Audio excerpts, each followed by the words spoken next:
Alléluia, soyez bénis au nom de Jésus-Christ. Alléluia. Bonsoir mes frères et sœurs, que le nom du Seigneur Jésus-Christ soit béni. Alléluia, j'espère que vous allez bien. Gloire à Dieu. Voilà, nous sommes le samedi 6 juin 2020 et on est tous ensemble pour le partage de la parole de Dieu. Il est 21h12, heure de Paris. Alléluia. Le Seigneur me donne tellement de merveilles dans la parole, tellement de richesses, tellement d'enseignements. Donc voilà, je suis là parmi vous pour partager ces choses-là avec vous parce que je reçois beaucoup de choses. Donc voilà, profitons de ces temps, de la fin des temps pour pouvoir partager des moments comme ça dans la présence du Seigneur Jésus-Christ. Alléluia. Voilà, nous devions nous retrouver demain soir. Et par la grâce du Seigneur, nous allons également nous retrouver demain soir. Donc ce soir, nous allons partager ce thème que le Seigneur m'a mis à cœur. Donc voilà, je devais prêcher autre chose, mais c'est le Seigneur qui décide. Voilà, on se laisse conduire par le Seigneur Jésus-Christ. Alléluia. Donc ce soir, nous allons voir la naissance de la religion œcuménique. Voilà, nous allons voir un peu l'histoire de la religion. Alléluia. Donc la naissance notamment de la religion qui a un rapport avec l'œcuménisme. Alléluia. Et demain soir, par la grâce de Dieu, à partir de 20h30, nous partagerons sur l'œcuménisme. L'œcuménisme, que veut dire l'œcuménisme, etc. Nous allons bien sûr partir dans la parole du Seigneur, partir dans les Saintes Écritures, toujours. Et le Seigneur va nous faire du bien, je le crois. Alléluia, le Seigneur va nous faire du bien. Sa parole nous fait du bien toujours. Alléluia, gloire à Dieu. Voilà. Soyez les bienvenus. Soyez les bienvenus. Partagez l'enseignement. Alléluia. Voilà, donc je vais vous poser une question avant de commencer.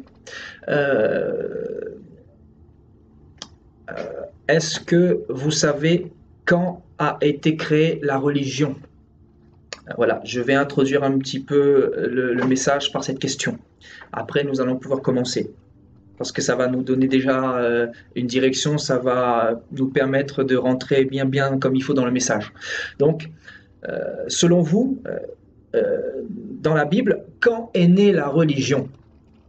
Et bien sûr, vous pouvez utiliser un verset biblique pour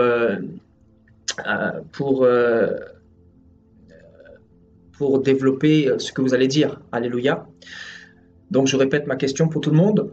Selon vous, quand est née la religion ? D'un point de vue biblique, bien sûr, sur la base des Saintes Écritures, sur la base biblique. Donc, la religion, elle est née quand ? Alléluia. Je vais voir un peu vos messages dans le chat et ensuite, nous allons pouvoir partir dans la parole de Dieu. Alléluia.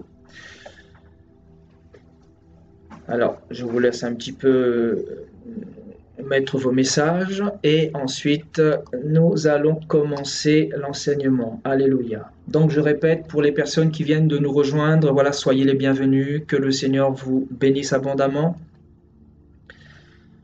Je répète, quand est née selon vous la religion dans la Bible ?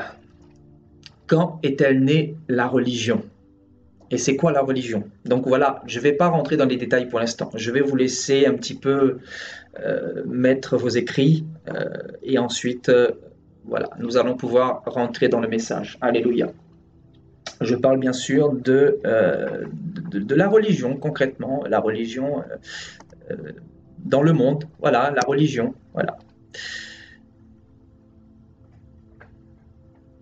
Voilà, donc une sœur nous dit « Depuis Adam et Ève ».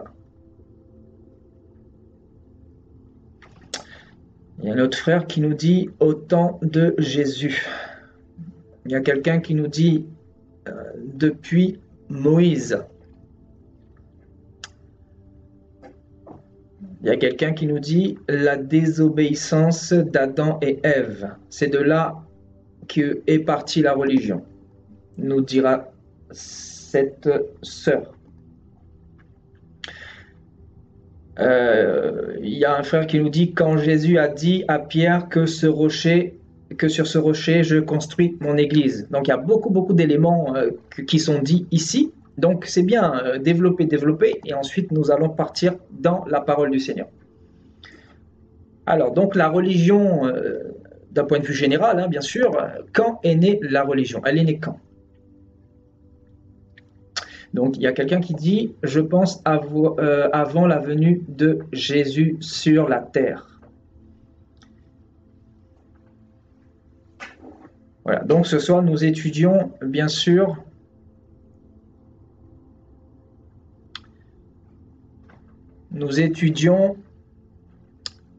la naissance de la religion œcuménique. Quand on parle de naissance, bien évidemment, c'est le début ou le commencement. Alléluia. Comme vous êtes né à tel jour, telle date, telle année, vous aviez eu un commencement, un début, et vous aurez une fin également, d'une manière terrestre. Donc la religion a aussi un début et elle aura aussi sa fin. Elle prendra fin également. Alléluia. On doit comprendre ces choses-là pour savoir dans quel monde nous sommes. Voilà, pour comprendre mieux le monde dans lequel nous sommes, concrètement. Alléluia. Quelqu'un nous dit depuis Abraham.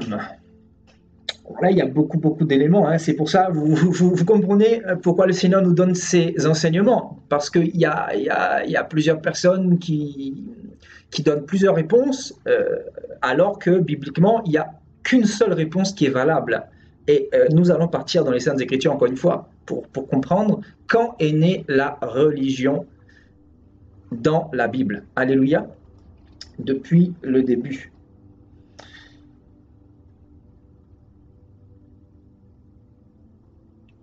Alors, on nous dit très tôt dans l'histoire, en Mésopotamie d'abord, les Chaldéens, puis les Égyptiens gréco-romains.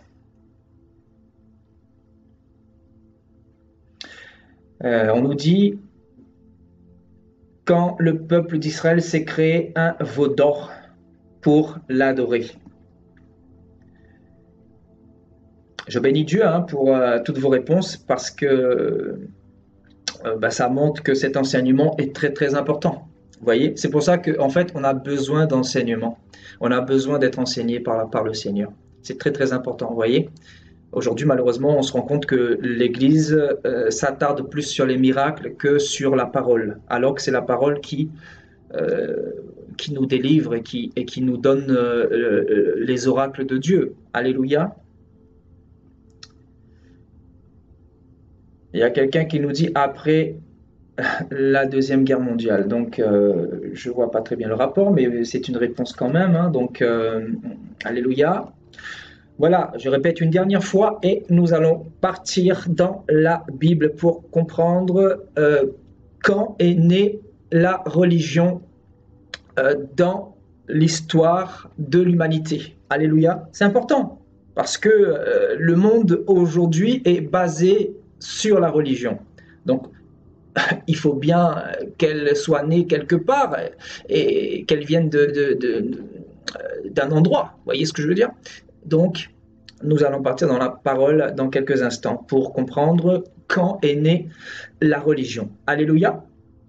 Voilà, donc je vais vous demander de prendre vos Bibles avec moi, pour ceux qui en ont une, bien sûr, et nous irons dans Genèse au chapitre 3. Vous vous étonnez que le Seigneur va nous faire du bien ce soir, qu'on va découvrir des trésors extraordinaires. Alors, nous allons partir dans dans Genèse chapitre 3 à partir du verset 1.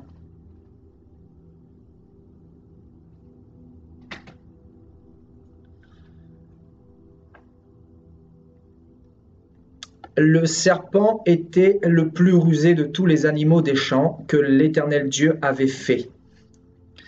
Il dit à la femme, « Dieu a-t-il réellement dit, vous ne mangerez pas de tous les arbres du jardin ?»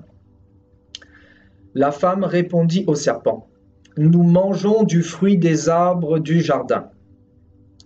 Mais quant au fruit de l'arbre qui est au milieu du jardin, Dieu a dit, vous n'en mangerez point et vous n'y toucherez point, de peur que vous ne mouriez. Alors le serpent dit à la femme, vous ne mourrez point. Mais Dieu sait que le jour où vous en mangerez, vos yeux s'ouvriront et que vous serez comme des dieux, connaissant le bien et le mal. La femme vit que l'arbre était bon à manger et agréable à la vue et qu'il était précieux pour ouvrir l'intelligence. Elle prit de son fruit et en mangea, et elle en donna aussi à son mari, qui était auprès d'elle, et il en mangea. Les yeux de l'un et de l'autre s'ouvrirent, ils connurent qu'ils étaient nus, et ayant cousu des feuilles de figuier, ils s'en firent des ceintures. Alléluia. Nous lirons également le verset 8 jusqu'au verset 13. Alors ils entendirent la voix de l'Éternel Dieu qui parcourait le jardin vers le soir, et l'homme et sa femme se cachèrent loin de la face de l'Éternel Dieu, au milieu des arbres du jardin. Mais l'Éternel Dieu appela l'homme et lui dit, « Où es-tu » Il répondit, « J'ai entendu ta voix dans le jardin, et j'ai eu peur, parce que je suis nu, et je me suis caché. » Et l'Éternel Dieu dit, « Qui t'a appris que tu es nu? Est-ce que tu as mangé de l'arbre dont je t'avais défendu de manger? » L'homme répondit, Adam répondit, « La femme que tu as mise auprès de moi m'a donné de l'arbre et j'en ai mangé. » Et l'Éternel Dieu dit à la femme, « Pourquoi as-tu fait cela? » La femme répondit, « Le serpent m'a séduite et j'en ai mangé. » Alléluia. Vous savez, plusieurs personnes vont lire ce chapitre de Genèse 3 et n'auront pas la révélation, parce qu'il faut bien sûr un décodeur, il faut le Saint-Esprit. Et vous allez comprendre vraiment que ce que nous allons voir ce soir est vraiment puissant. Puissant parce que nous allons vraiment comprendre que la religion a été créée de quelque chose, bien sûr. Et bien sûr, la religion a été créée dans Genèse 3. Donc, je vais y venir dans quelques instants. Dans Genèse 3. Donc, nous avons lu et relu ce chapitre, mais voilà, certains éléments sont passés devant nos yeux et nous n'y avons pas prêté attention, vous voyez. Alors que c'est important de le comprendre, parce que quand je parle de religion, bien sûr, je parle de ce que nous vivons dans le monde, toutes les religions, etc. Je veux parler de la religion en général, vous voyez, de la religion en général, tout simplement. Donc, parce que Dieu n'est pas une religion. Alléluia, on ne peut pas associer Dieu à une religion, parce que Dieu, quand il a créé Adam, il n'y avait pas de religion dans le jardin. Il n'y avait pas de religion. Il y avait quoi dans le jardin avant que Adam et Ève tombent dans le péché?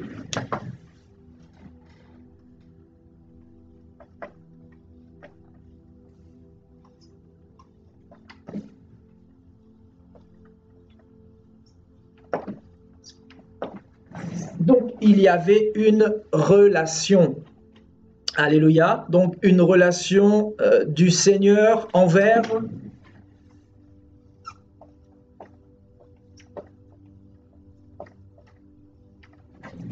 Adam. Pourquoi une relation? Parce que Adam pouvait discuter avec Dieu. Adam pouvait avoir un échange avec Dieu. Adam pouvait entendre Dieu et il pouvait aussi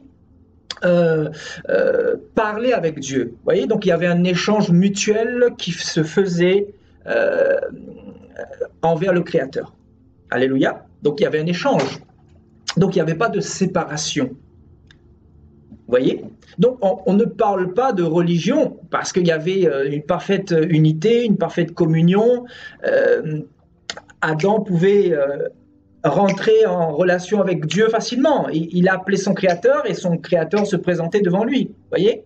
Donc il n'y avait pas besoin de mettre toutes sortes d'artifices en place pour pouvoir entrer en communication avec Dieu. Donc la religion, elle est née après Genèse 2. Vous comprenez? Donc dans Genèse 2, avant que l'homme ne tombe dans le péché, Adam n'était pas dans la religion. Donc on ne peut pas associer le véritable Dieu, c'est-à-dire le Dieu d'Abraham, d'Isaac et de Jacob, donc le Créateur, nous ne pouvons pas l'associer à une religion.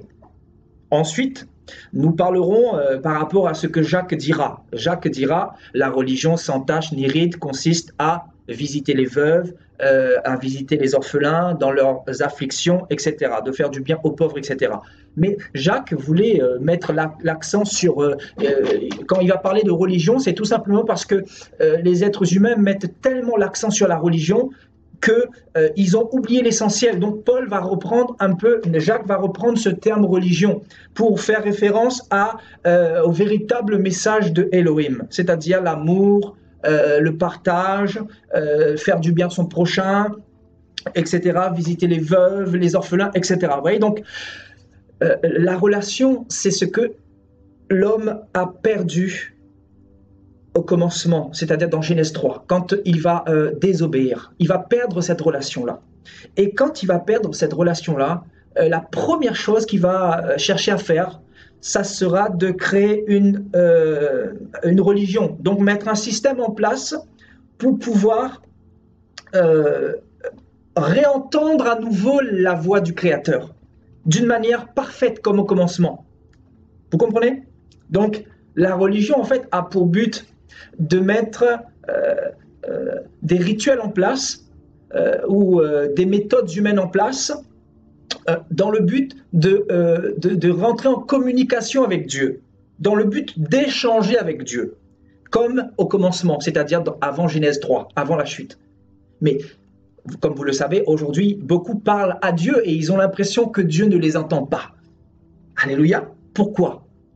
Pourquoi plusieurs aujourd'hui ont l'impression que le Créateur ne les entend pas? Tout simplement parce que plusieurs ont été enfermés dans des briques. Plusieurs ont été enfermés dans des bâtiments qu'on appelle religion. Et Dieu n'est pas venu fonder une religion. Dieu, au commencement, a créé quoi? Une relation mutuelle avec sa créature, c'est-à-dire avec Adam. Donc, en fait, sur la base de Genèse 2, quand nous voyons le Créateur et Adam de l'autre, ben en fait, on comprend mieux que la religion ne vient pas de Dieu. Donc, la religion vient de qui? Et quelle est la conséquence de la désobéissance? Alléluia. Donc, allons retourner dans Genèse 3 pour mieux comprendre et surtout dans quel verset va naître la religion. Parce que la religion va naître dans un verset du chapitre 3 de Genèse. Alléluia. Allons dans ce chapitre à nouveau. Alléluia.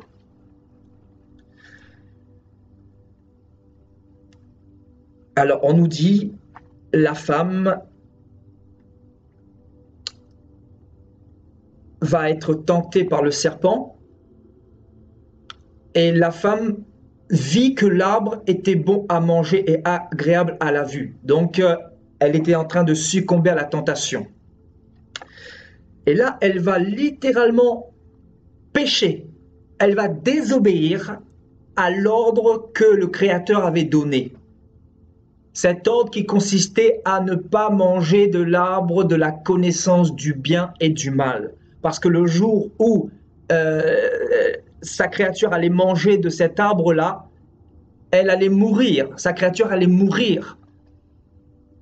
Et on nous dit, Ève prit de son fruit.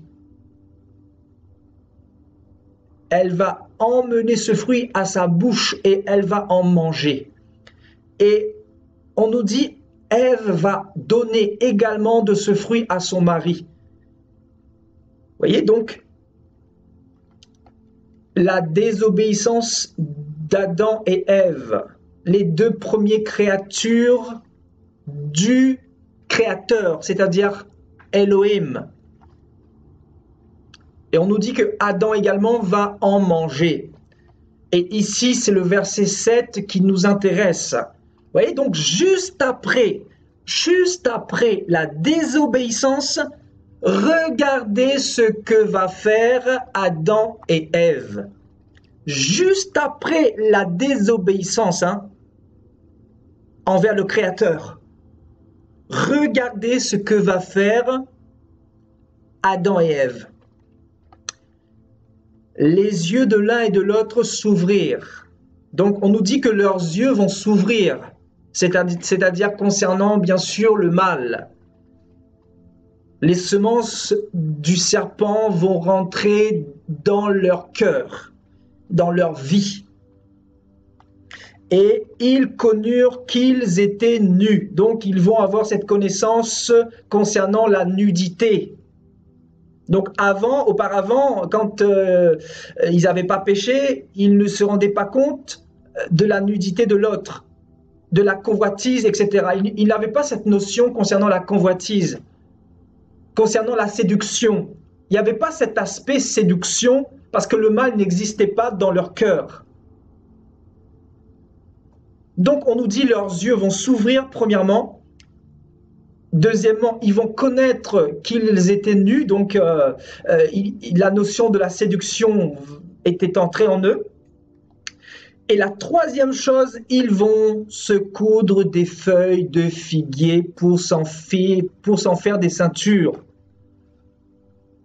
On nous dit, ils vont coudre des feuilles de figuier pour s'en faire des ceintures. Et ici, bien sûr, ce verset nous parle de la religion. Donc ici est née officiellement la religion, frères et sœurs. Et je vais vous expliquer ce verset dans quelques instants. Quand je parle de religion, bien sûr, parce que le thème de ce soir, c'est quoi? Donc, la naissance de la religion œcuménique. Demain, nous allons vraiment étudier ce que c'est que l'œcuménisme. L'œcuménisme, c'est quoi? C'est le mélange de toutes les religions, l'association de plusieurs religions, de plusieurs divinités. Donc, le pape qui se lie avec les musulmans et également avec les hindouistes et également avec les bouddhistes. Vous voyez, donc le mélange de toutes les religions. Donc l'œcuménisme, c'est ce que nous voyons. Nous avons vu effectivement des images du pape qui étaient associés à d'autres leaders religieux sur la scène médiatique. Alléluia, demain, nous allons plonger notre regard dans l'œcuménisme. Et nous irons aussi voir des images sur Internet, parce que c'est important de comprendre la parole du Seigneur et ce que nous vivons dans le monde. Alléluia. Donc le thème de ce soir, la naissance de la religion œcuménique. Donc, quand on parle de religion, vous voyez, donc ici,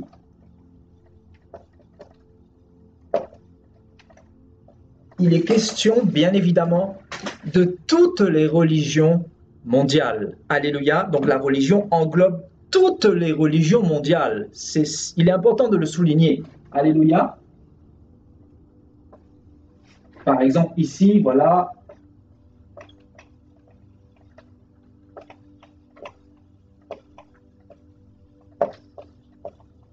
Voilà, bouddhisme.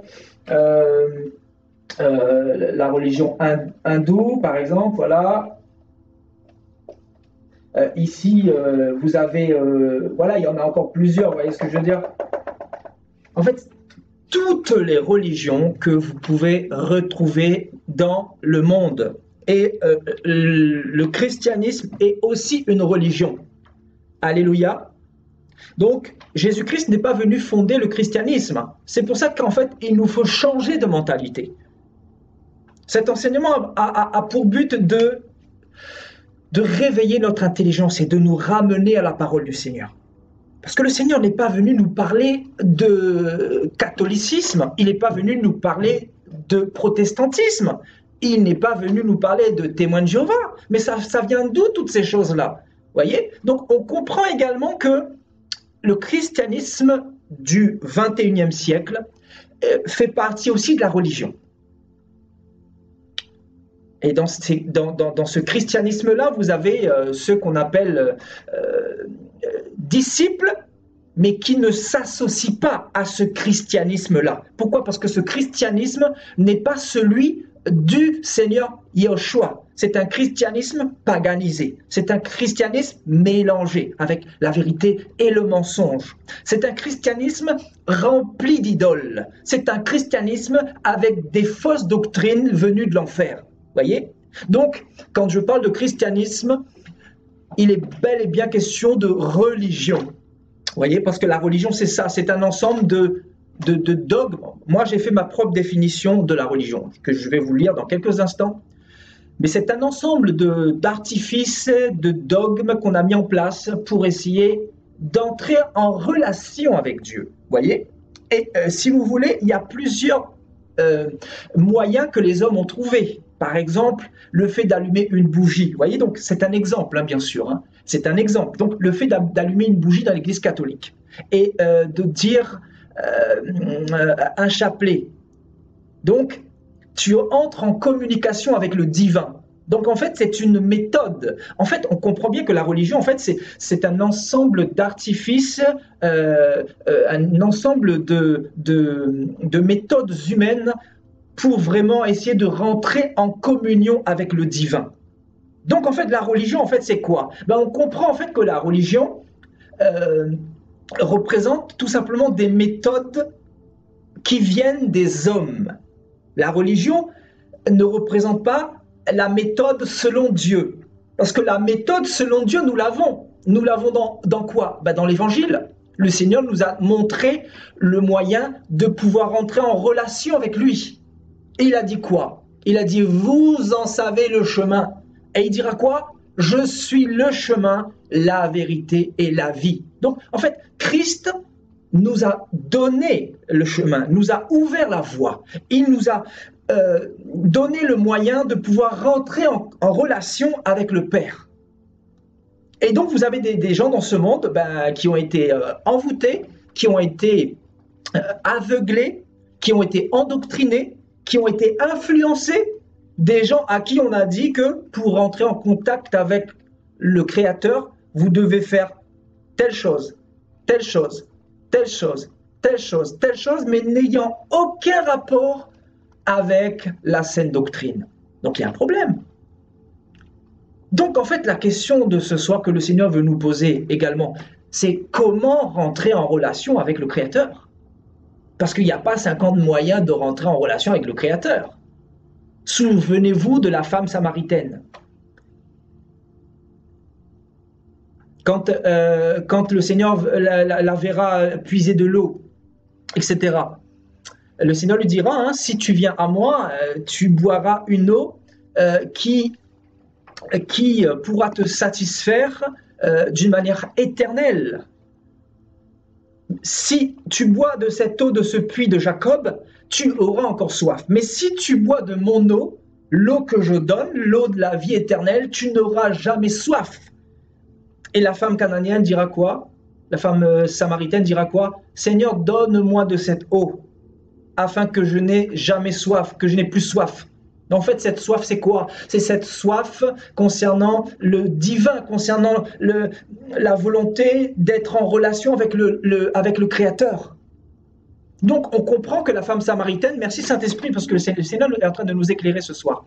Vous voyez? Donc, la femme samaritaine avait le désir de rentrer en relation avec le Créateur. Mais elle avait été aussi trompée. Elle avait été égarée par les scribes, par les principaux sacrificateurs, par des pharisiens, par des faux prophètes qui étaient venus prêcher des choses complètement erronées. Donc, le Seigneur va lui donner le moyen de rentrer en relation avec le Créateur. Et le Seigneur lui dira quoi? Femme, ce n'est pas en se prosternant en direction de Jérusalem que tu pourras rentrer en communion avec le Père. Et il dira quoi? L'heure vient et elle est déjà venue où les vrais adorateurs adoreront le Père en esprit et en vérité.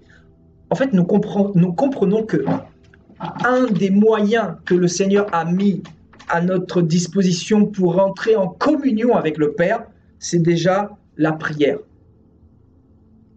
C'est la foi, mais aussi l'adoration et la prière en esprit et en vérité, c'est-à-dire par la foi, en n'ayant pas besoin de mettre des artifices en place, comme des bougies, comme une idole. Vous voyez, il y a des gens qui vont se prosterner devant des idoles et s'adresser à Dieu, en pensant que Dieu entend leurs prières. Ben, c'est faux, parce que le Seigneur a donné le moyen, il y en a plusieurs moyens, mais le Seigneur va donner vraiment dans l'épître de Jean, il va donner le moyen de rentrer en communion avec le Père, notamment quand il va parler à cette femme samaritaine. Il va lui dire, l'heure vient et elle est déjà venue où les vrais adorateurs, c'est-à-dire les vrais enfants de Dieu, vont adorer le Père en esprit et en vérité, c'est-à-dire hors des systèmes établis dans ce monde. Voilà ce que le Seigneur a voulu dire. C'est-à-dire les systèmes établis dans ce monde, ce sont des systèmes que l'ennemi a mis en place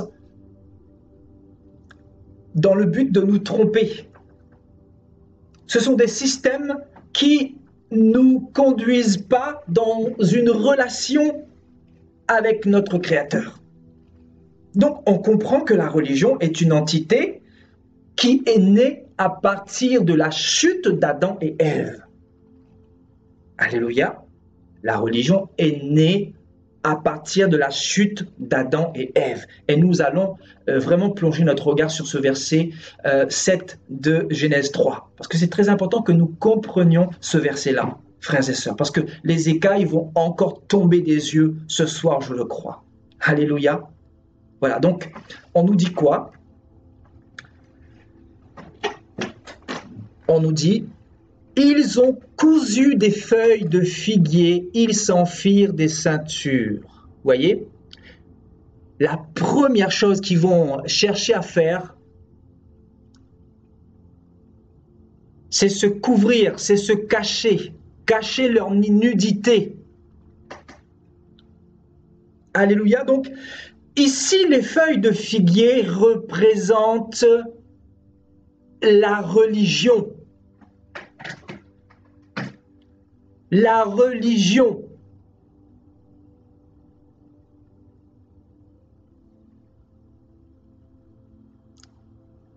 Pourquoi la religion? Parce que les gens aujourd'hui utilisent la religion. Pourquoi, frères et sœurs?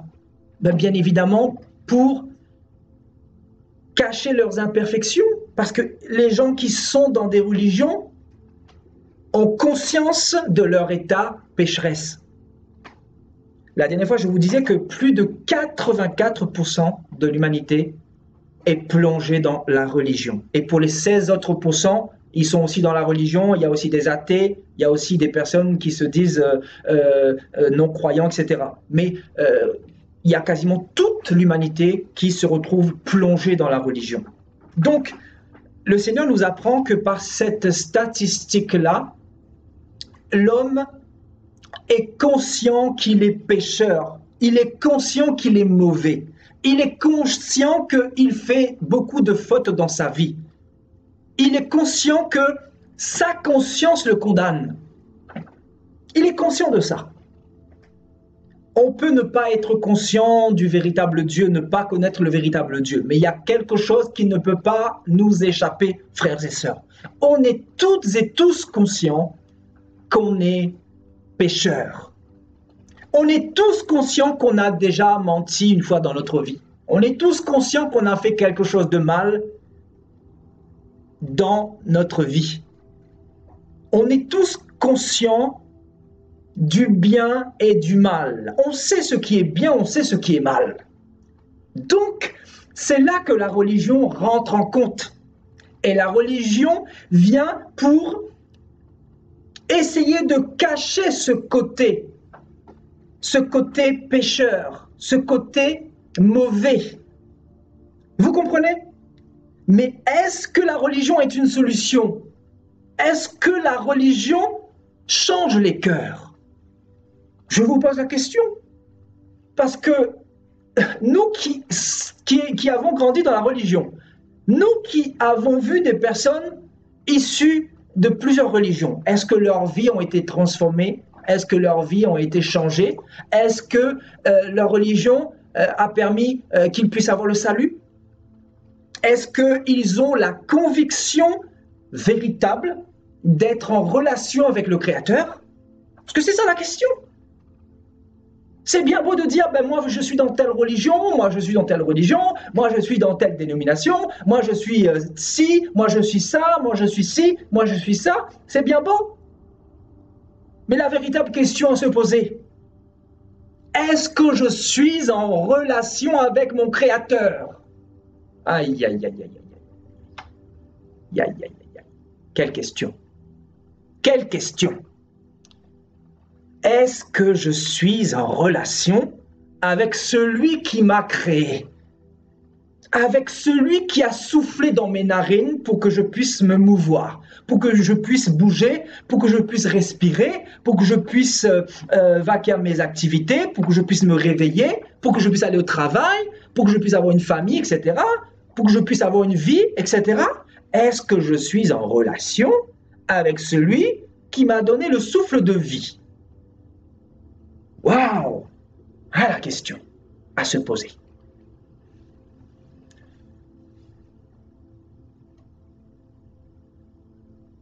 Donc c'est ça la question que nous devrions nous poser. Ce n'est pas de savoir quelle est la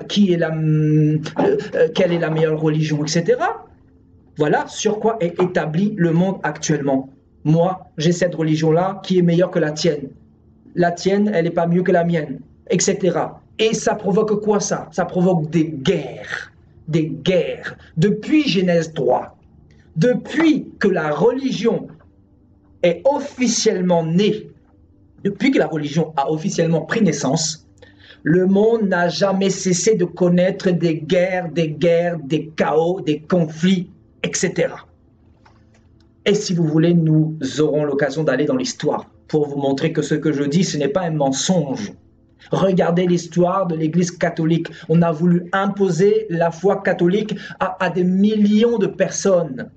Et si ces personnes-là n'adhéraient pas à cette foi catholique, on les brûlait au bûcher, on coupait leur tête. Il y avait des tortures comme pas possible qui se faisaient, notamment dans l'histoire des inquisitions, l'inquisition médiévale, etc. Vous avez entendu parler de l'inquisition? L'acquisition, tapez sur Internet « inquisition » et vous allez être surpris de voir la cruauté qui se trouve derrière la religion. Et là, nous parlons de la religion catholique, mais il n'y a pas que la religion catholique. Il y a aussi l'islam, par exemple. L'islam, derrière l'islam, il y a quoi? Derrière l'islam se cachent les islamistes, c'est-à-dire les personnes radicales qui posent des bombes au nom de Allah, etc. Et donc qui sont animées par le mal. Donc en fait, on comprend que si la religion apportait quelque chose de bénéfique à l'homme, le monde aurait cessé de souffrir. Parce que depuis que la religion est née, le sang n'a jamais cessé de couler.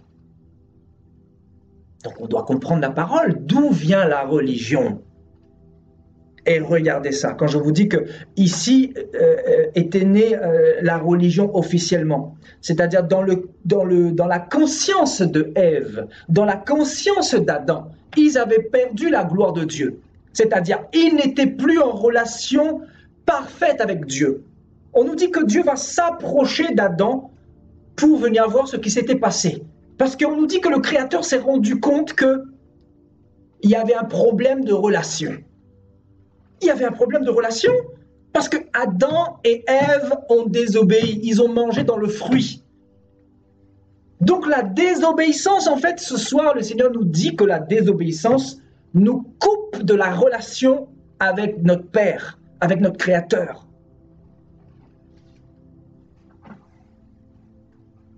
C'est pour ça que le Seigneur nous demande d'abandonner le péché. C'est pour ça que le Seigneur, il met devant nous le bien et le mal. Il met devant nous la possibilité de choisir. Et il nous dit, choisissez le bien. Choisissez le bien. Choisissez le bien. afin que vous ne soyez pas éloignés de moi. Parce que le but, c'est quoi? C'est d'avoir une relation. Parce que quand tu es en relation avec ton Créateur, ton cœur n'est plus vide. Tu n'as plus besoin d'aller chercher plusieurs femmes. Tu n'as plus besoin de religion.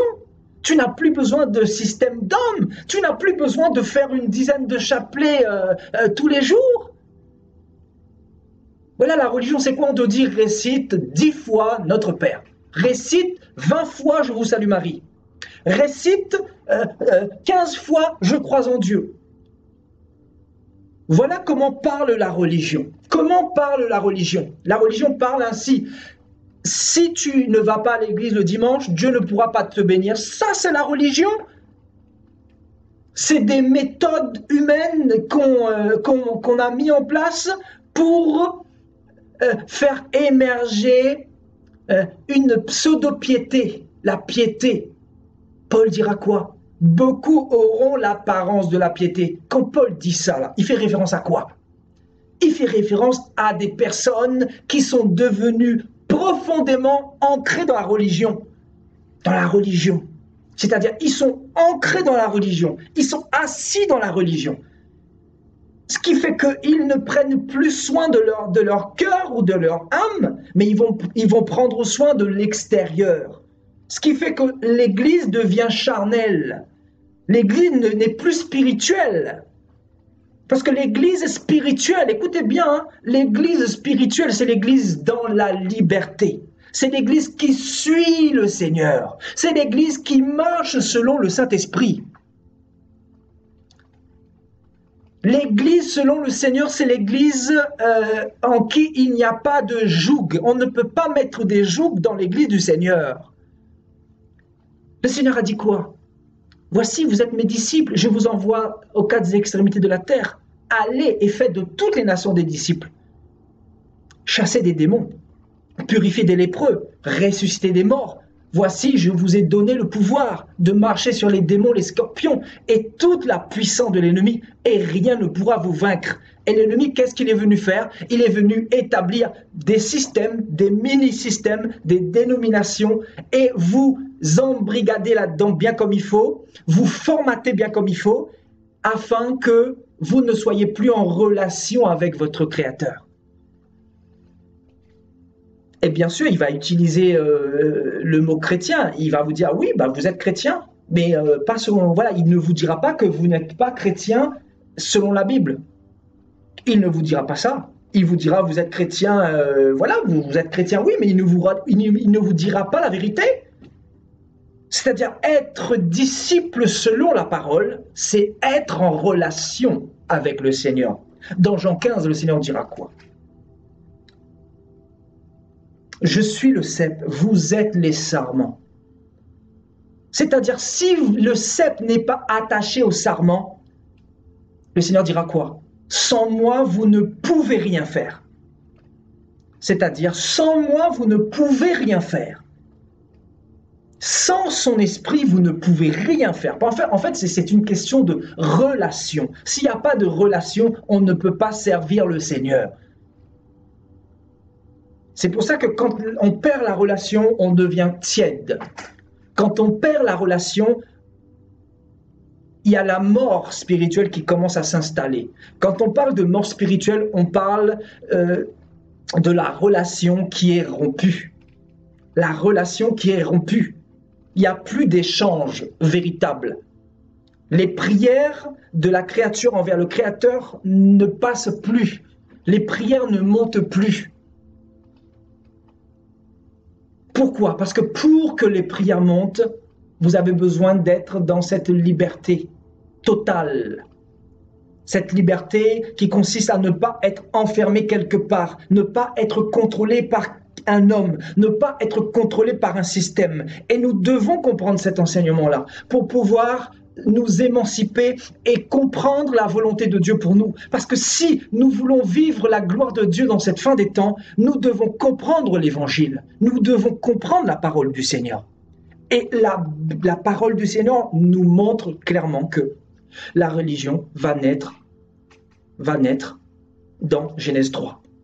Et regardez, dans ce verset que je n'ai pas encore développé là comme il faut, là, on nous dit « Ayant cousu des feuilles de figuier, ils s'en firent des ceintures. »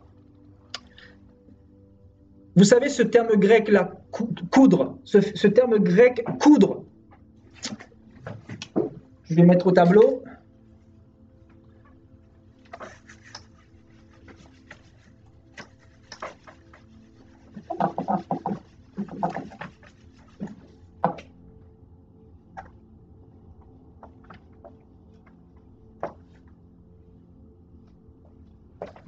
Voyez, regardez.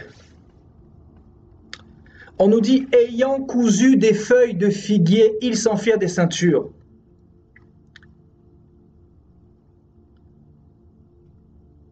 Donc, voilà. Coudre, donc du grec tapha,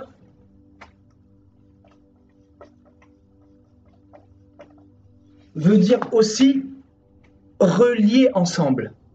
Voyez? Relier ensemble.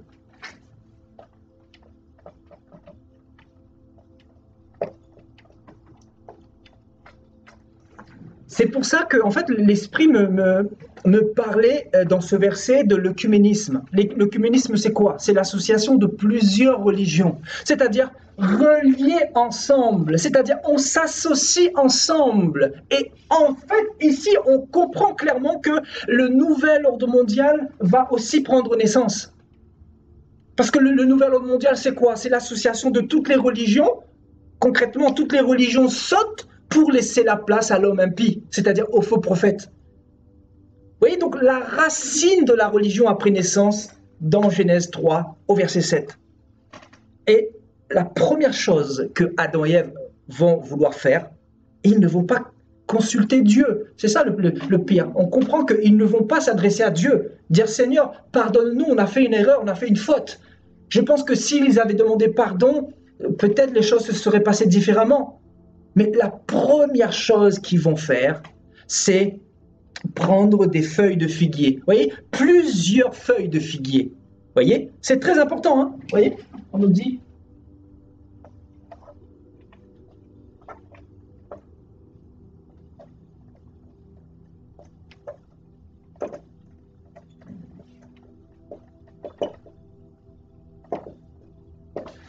Plusieurs feuilles de figuier, donc. Vous voyez, donc,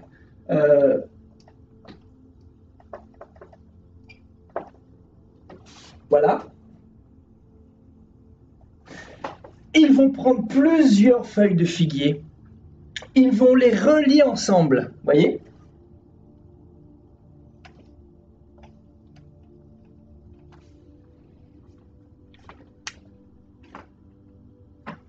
Et donc, à partir de là, va naître les idoles, toutes les idoles que vous connaissez.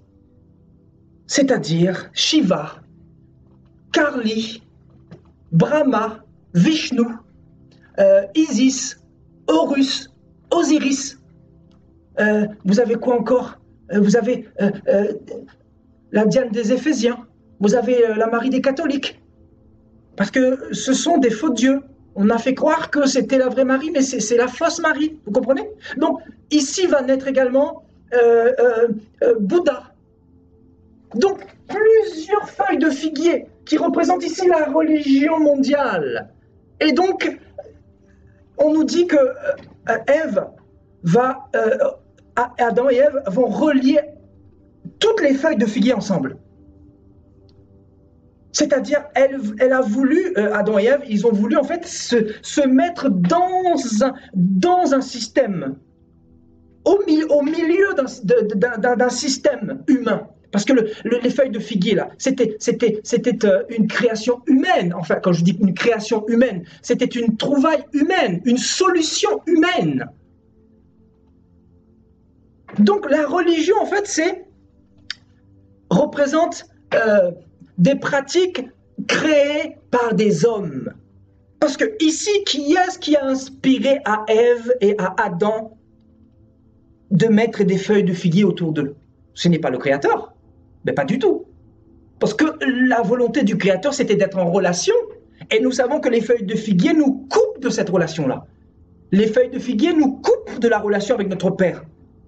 Donc ce n'était pas le Seigneur qui a inspiré à Adam et Ève de mettre une religion autour d'eux. Mais c'était qui? C'était le serpent, bien sûr. En fait, on comprend que dans la désobéissance, provoque automatiquement la religion. La religion.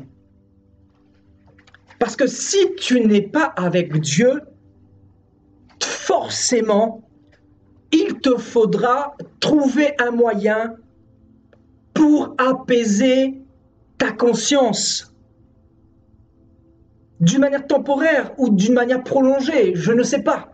Mais tu auras besoin de trouver une solution pour pouvoir alléger ta conscience, parce que tu es un pécheur, parce que tu fais des choses mauvaises dans ta vie, et bien sûr, il faut avoir une conscience un peu plus légère. Donc la religion est un excellent moyen, bien sûr, un excellent moyen, qui représente bien sûr l'hypocrisie, parce que la religion ne te met pas en relation avec Dieu. Waouh! Qu'est-ce que le Seigneur vous apprend ce soir-là? Qu'est-ce que le Seigneur est en train de nous apprendre ce soir-là? Vous aimez la parole du Seigneur? C'est chaud, hein? Waouh!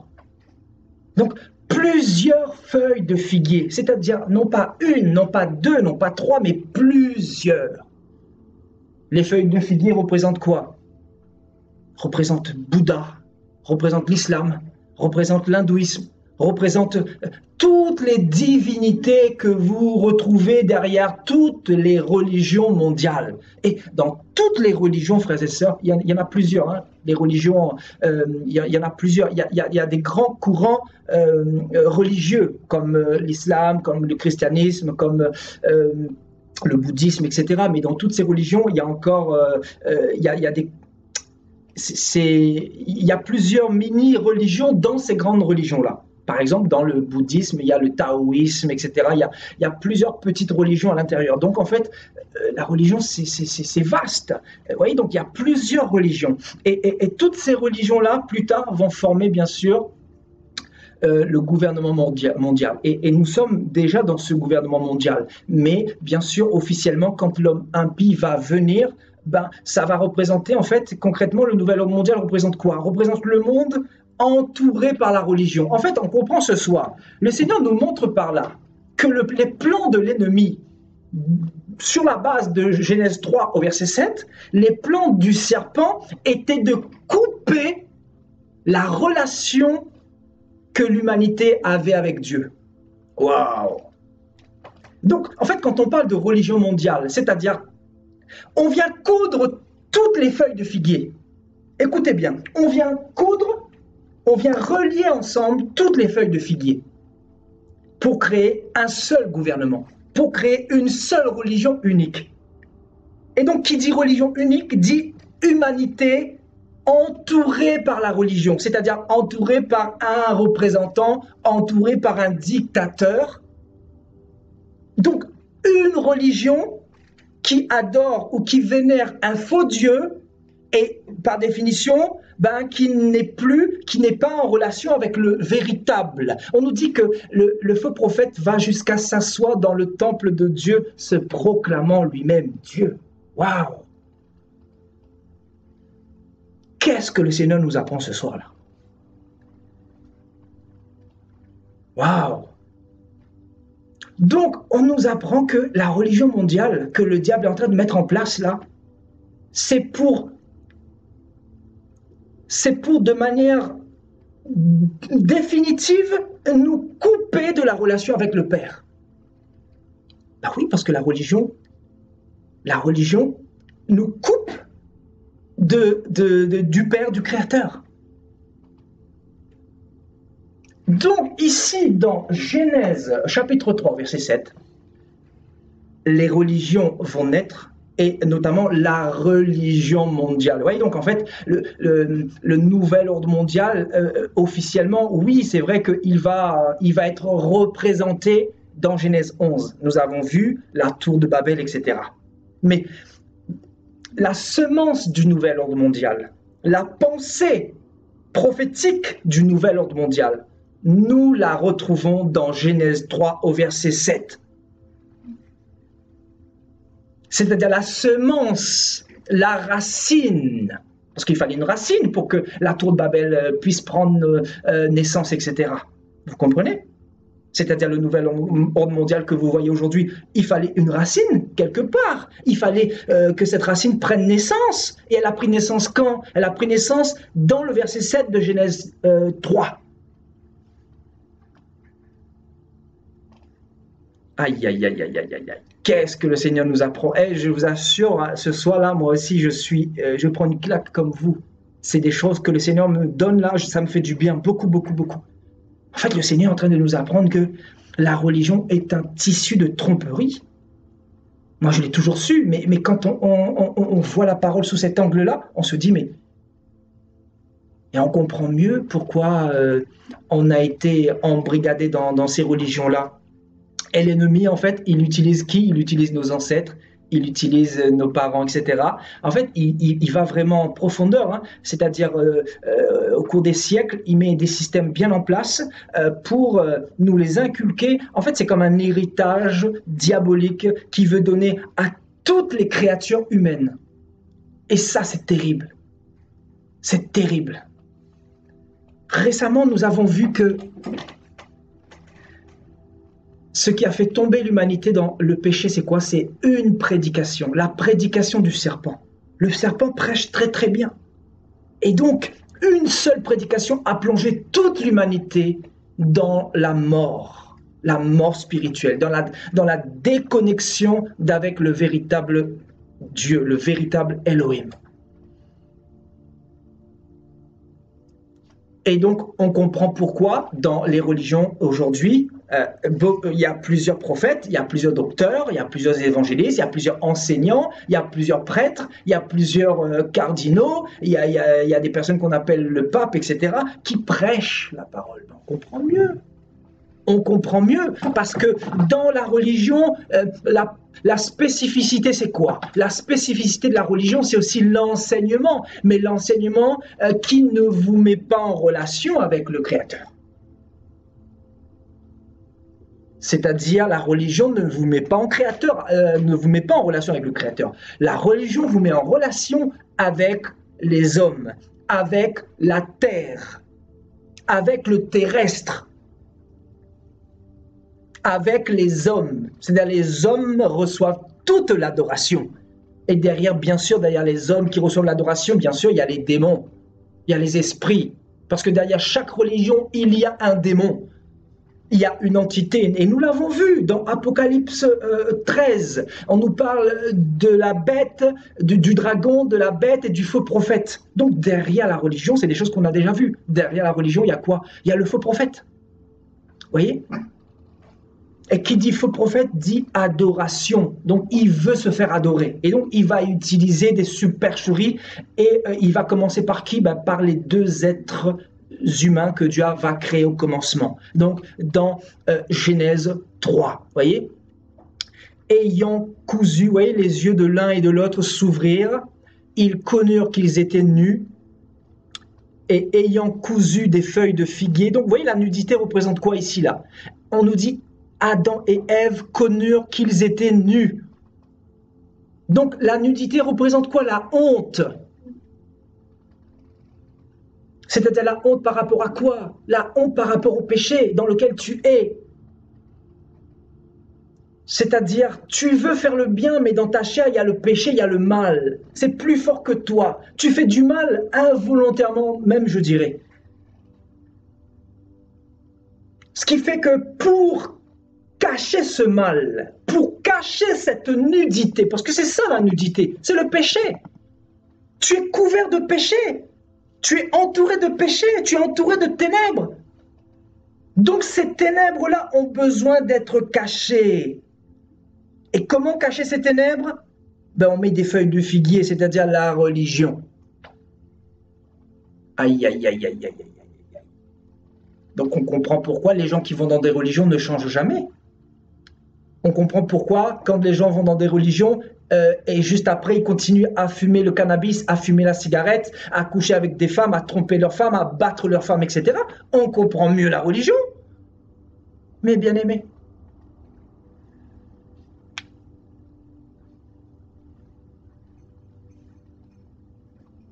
on comprend mieux pourquoi une fois j'ai vu un juif avec une kippa, donc un pratiquant qui va à la synagogue. C'était il y a peut-être 5 ou 6 ans. Le monsieur, il était avec une cigarette et la kippa sur la tête avec la blouse noire. Mais dans mon cœur, je me suis dit, mais waouh, waouh, feuille de figuier. Feuille de figuier. Parce que quand tu n'es pas en relation avec ton Créateur, tu ne peux pas être dans la lumière. On comprend mieux. Parce que la lumière t'éclaire, la lumière expose tes ténèbres. La lumière te fait prendre conscience de ton état. La lumière te fait prendre conscience que tu as besoin d'une force supérieure pour t'aider. Et cette force supérieure, c'est qui? C'est ton Créateur. Il n'y a que ton Créateur qui te connaît mieux que personne et qui peut véritablement te purifier, qui peut véritablement couvrir ta honte, qui peut véritablement couvrir ta nudité, qui peut véritablement te délivrer, qui peut véritablement intervenir au niveau du cœur. C'est pour ça que la Bible dit, la parole dit quoi dans Jérémie 31? Le Seigneur dit quoi? À la fin des temps, j'inscrirai ma parole sur vos cœurs, dans vos cœurs. Pourquoi? Pourquoi dans vos cœurs? Pourquoi dans vos cœurs? Pour vous purifier, pour vous laver. La parole, c'est la lumière, la parole, c'est l'eau. Donc, le Seigneur vient travailler au niveau du cœur. Et c'est dans le cœur qu'il procède pour pouvoir nous apporter la restauration. Vous comprenez? Parce que le Seigneur dira quoi le Seigneur est magnifique. Dans Marc 7, il dira quoi? Il dira, c'est du cœur de l'homme que viennent les mauvaises choses, c'est-à-dire le meurtre, l'impudicité, l'adultère, le mensonge, la calomnie, etc., etc., etc., etc. Voyez?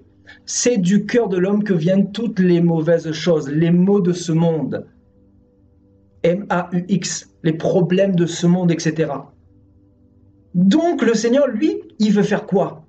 Il vient circoncire notre cœur. C'est-à-dire, il rentre directement. C'est ça la relation. C'est pour ça que Dieu est venu nous donner son Saint-Esprit.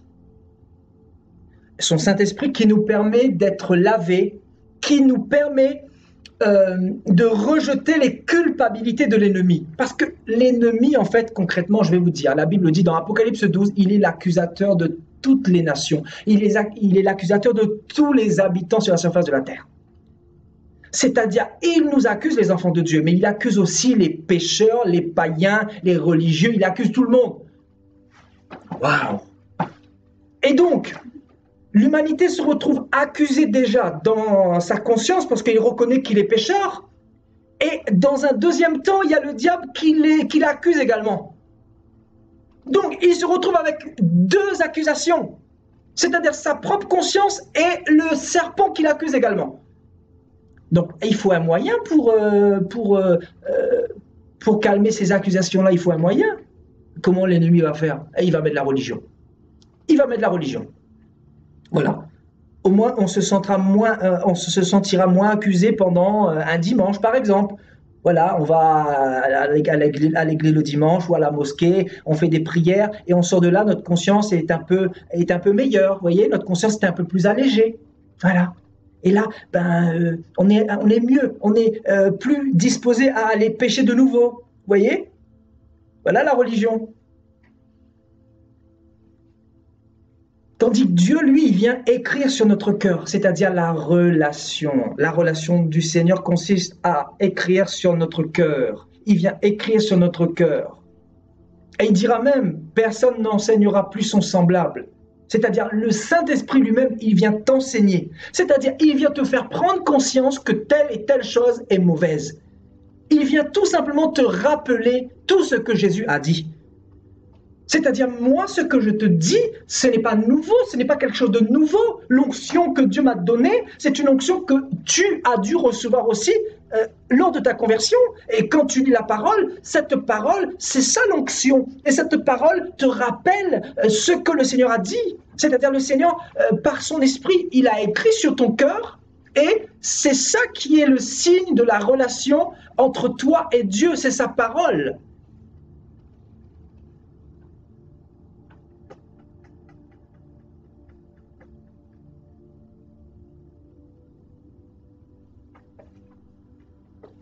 Alléluia. Wow, c'est chaud ce verset. Hein. Ah, je vous dis, c'est chaud. Hein. Et vous n'êtes pas au bout de vos surprises. Hein. On va partir plus loin dans un instant. Voyez donc, la nudité représente la honte. Voilà, quand tu es dans le péché, tu as besoin de te cacher, tu as besoin de te couvrir. Et tu te couvres de quoi? De la religion, de feuilles de figuier. Et on nous dit, ils s'en firent des ceintures. Voyez, autour de leur taille.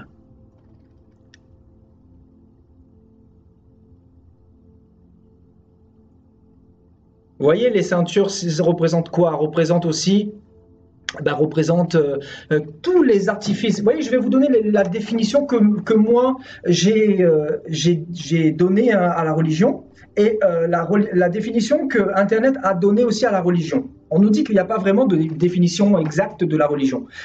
Voilà, c'est un courant de pensée, mais il n'y a pas de définition exacte. On lui donne une définition selon sa position, en fait, concrètement. Donc, Internet donnera une définition de la religion et il dira, donc, c'est la reconnaissance par l'être humain d'un principe supérieur de qui dépend sa destinée. Je répète, la reconnaissance par l'être humain d'un être supérieur, c'est-à-dire d'un Dieu, de qui dépend sa destinée. Vous voyez? Et moi, je l'ai défini comme ceci, la religion. Donc, dogme, je l'ai écrit pour ne pas oublier, dogme ou croyance basée sur des raisonnements humains ou des traditions humaines qui consistent à mettre en place des rites, c'est-à-dire des rituels ou des cérémonies pour être en relation avec le divin. Et un peu plus loin, j'ai même mis pour atteindre les exigences divines, pour essayer d'atteindre la perfection. La perfection. Ce qui fait que tu n'atteins jamais la perfection dans la religion. Ce qui fait que tu y vas tous les dimanches. Tu y vas tous les dimanches parce que c'est une sorte de rituel. C'est une sorte de rite que tu as mis en place et d'habitude. Et donc, alors que le Seigneur nous dira dans Matthieu 6 que quand tu pries, rentre dans ta chambre. Donc en fait, le Seigneur, il a fait simple, mais le diable a trompé plusieurs personnes malheureusement. Vous voyez, donc, effectivement, c'est un ensemble de dogmes, de choses mises en place, hein, et basé principalement sur des raisonnements humains et sur des traditions humaines. Parce que les traditions sont nées à partir des raisonnements humains. L'homme a raisonné, l'homme a établi des systèmes, il a mis des choses en place, et ça a donné quoi? Les traditions, les cultures, etc. Vous voyez, la culture catholique, la culture islamique, la culture juive, etc. Alléluia, vous me suivez? Vous voyez? Donc, regardez maintenant, allons dans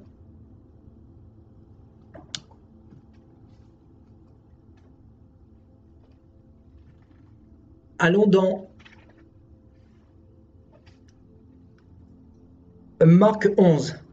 Alléluia, merci Seigneur.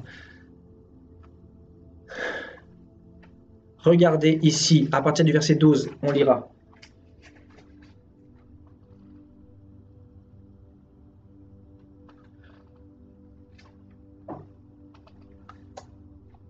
Le lendemain, après qu'ils furent sortis de Béthanie, Jésus eut faim. Apercevant de loin un figuier qui avait des feuilles, aïe, aïe, aïe, aïe, aïe, aïe, aïe, aïe, aïe, aïe, aïe, aïe, aïe, aïe, aïe. Je vais vous dire quelque chose. Vous savez, ce que je suis en train de vous prêcher là. Je l'avais reçu en Corse. J'étais parti en mission en Corse, dans ma chambre d'hôtel. Je recevais toutes ces oracles-là, notamment les feuilles de figuier, etc. Et donc, je l'avais déjà donné, mais là, ce soir, on revoit différemment. Le Saint-Esprit nous montre les choses différemment. Et c'est magnifique, parce que le Saint-Esprit est vraiment l'enseignant par excellence. Vous voyez ce que je veux dire? C'est lui qui me donne tout ça. Ce n'est pas moi. Moi, je suis rien du tout. C'est lui. Alléluia. Et regardez ça, parce que là, c'est chaud, hein. Apercevant de loin un figuier qui avait des feuilles, il alla voir s'il trouverait, s'il trouverait quelque chose. Et s'en étant approché, il ne trouva que des feuilles. Car ce n'était pas la saison des figues. Et la Bible dit quoi? Prenant ainsi la parole, il lui dit que jamais personne ne mange de ton fruit. Et ses disciples entendirent que jamais personne ne mange de ton fruit. Le Seigneur nous montre que sur le figuier de la religion, c'est-à-dire le figuier a plusieurs feuilles, il n'y avait pas de fruits, il n'y avait pas de figues. Et on nous dit que Jésus va maudire le figuier. Parce que plus bas, on nous parle de malédiction. Hein, en bas, regardez, le verset 20, on nous dit « Le matin, en passant, les disciples virent le figuier séché jusqu'aux racines. Pierre, se rappelant ce qui s'était passé, dit à Jésus « Rabbi, regarde le figuier que tu as maudit. » Aïe. Donc, en fait, le Seigneur nous montre que dans la religion, il y a la malédiction. Et on nous dit que c'est Jésus même qui a maudit le figuier.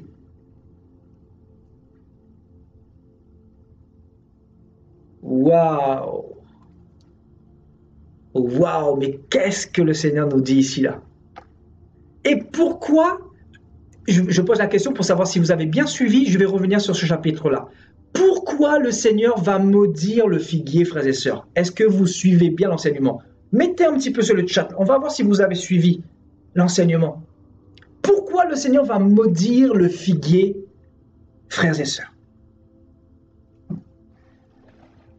Alors, on va voir un peu vos messages là. Voilà, une sœur nous dit: la religion ne porte aucun fruit. Alléluia. On va voir un peu les autres là, s'ils ont bien suivi le message. C'est très important. Alléluia.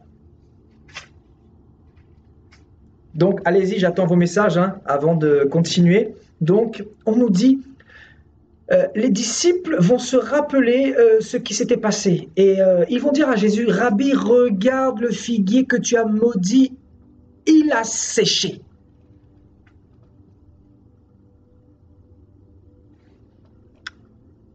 Waouh! Voilà, je vois vos messages. Effectivement, vous avez parfaitement raison. Hein. Voilà, il y a 2-3 personnes qui ont donné la réponse exacte. On va voir les autres. Voilà, donc pareillement, la quatrième, la 5e personne est bien connectée, je vois. Alléluia. Alléluia. Et donc, voyez, je vais revenir sur le verset 13 et 14. Et on nous dit, il alla voir s'il trouverait quelque chose, et s'en étant approché, il ne trouva que des feuilles. Aïe. On parle de quoi là? Du figuier et des feuilles de figuier, n'est-ce pas? Allons repartir dans Genèse 3 là. On nous dit que Adam et Ève, ils ont fait quoi après la chute, après la désobéissance? Ils ont fait quoi? Ils ont cousu des feuilles de figuier et ils s'en firent des ceintures. Vous voyez les feuilles de figuier, la religion. Et le Seigneur Jésus-Christ, on nous dit, il eut faim. Il eut faim. Exactement, mes frères et sœurs, la religion ne produit pas de fruits. Vous avez bien suivi. Alléluia. Voilà, la religion ne porte aucun fruit. Et on nous dit ici, Jésus eut faim. Jésus eut faim. Donc, mon ami, si tu as faim, ne compte pas sur la religion. Parce que, d'ailleurs, nous aussi, nous avions faim hier et nous sommes sortis de la religion. Pourquoi? Parce que là-dedans, il y avait la mort, il n'y avait pas la nourriture solide, il n'y avait pas le pain de vie, il n'y avait pas la parole véritable de Christ. Donc, les élus de Dieu ont besoin de pain. Vous comprenez? Les élus de Dieu, les élus du Seigneur ont besoin de pain. Parce que ce sont des gens qui veulent vivre spirituellement, éternellement avec le Seigneur. Et pour vivre éternellement, ils ont besoin de grandir, ils ont besoin de se perfectionner. Et donc là où il n'y a pas de pain, un élu ne peut pas rester. Je vous dis, hein, c'est pour ça que, je vais vous dire quelque chose, c'est pour ça que le Seigneur a dit quoi? Le Seigneur a dit quoi? Mes brebis entendent ma voix. C'est-à-dire tous ceux qui vont rater l'enlèvement ne seront pas les brebis du Seigneur. Pourquoi? Parce qu'ils n'ont pas recherché la nourriture. Ils avaient faim, mais ils se sont contentés de la nourriture, de la religion. La nourriture qui consiste à te rendre hypocrite. La religion te donne la mauvaise nourriture. Il te donne du pain rassis. Il te donne du pain sec. Dans la religion, tu n'es pas rassasié. Tandis que ici, frères et sœurs, quand tu écoutes la parole du Seigneur, quand tu entends une oracle du Seigneur, quand tu entends la véritable parole du Seigneur vivante et permanente, tu es comme régénéré, tu es comme reboosté, tu es comme requinqué, parce que le pain de vie est bon pour les élus. Les élus ont besoin du pain de vie. Et Yeshua va dire quoi? Je suis le pain de vie. Je suis le pain de vie. Vous comprenez? Donc, Yeshua avait faim aussi comme nous. Et on nous dit qu'il va se diriger vers un figuier. Et sur ce figuier, il y avait beaucoup de feuilles. Donc, en fait, ça représente vraiment la religion. Et on nous dit que Jésus-Christ ne va pas trouver de la nourriture, il ne va pas trouver de fruits sur ce figuier. Et le Seigneur va maudire le figuier. Il va dire que personne ne mange plus jamais de ton fruit, que personne ne mange de ton fruit. Voilà ce qu'il dira. Voyez? Et regardez un élément qui est très important également ici. On nous dit, car ce n'était pas la saison des figues. Aïe, aïe, aïe, aïe, aïe, aïe. Ce n'était pas la saison des figues. C'est-à-dire, dans la religion, ce n'est jamais la saison pour vous donner le bon message.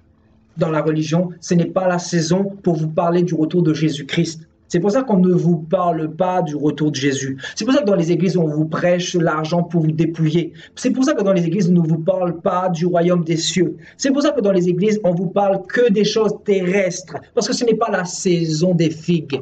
Aïe, aïe, aïe, aïe, aïe, aïe, aïe. Qu'est-ce que le Seigneur nous montre ce soir-là? Ben, c'est quand la saison alors? Il faudra nous dire, c'est quand on aura raté l'enlèvement, la saison? C'est pour ça que le Seigneur a dit, sortez du milieu d'elle, Babylone.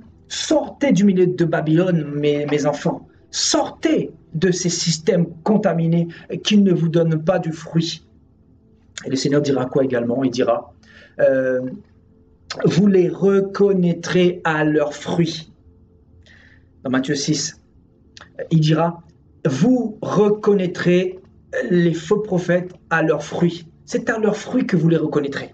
Vous voyez, les faux prophètes ainsi que les vrais prophètes. Donc, vous voyez, le fruit là, c'est vraiment un élément indispensable pour pouvoir reconnaître si quelqu'un est de Dieu ou pas. Donc, le fruit nous est donné en fonction des racines. Quelles racines nous portent? Est-ce que c'est le figuier stérile? Parce qu'on nous dit que le figuier était stérile. Le figuier ne portait pas de fruits. Donc, est-ce que c'est le figuier stérile qui nous porte les racines de ce figuier-là, de la religion? Ou est-ce que c'est le cep de Yahushua qui produisent des sarments, qui donnent du fruit? Aïe, aïe, aïe, aïe, aïe, aïe. Alléluia. Donc ici, c'est vraiment terrible. Hein. C'est vraiment terrible ici. Hein. voyez? Voilà, il alla voir s'il trouvait quelque chose, s'il trouverait quelque chose. Rien du tout, bredouille. Et il montre clairement que dans la religion, il y a la malédiction. Alléluia. Allons un petit peu plus loin. Allons dans Acte 17. Acte 17. Et on lira à partir du verset 22.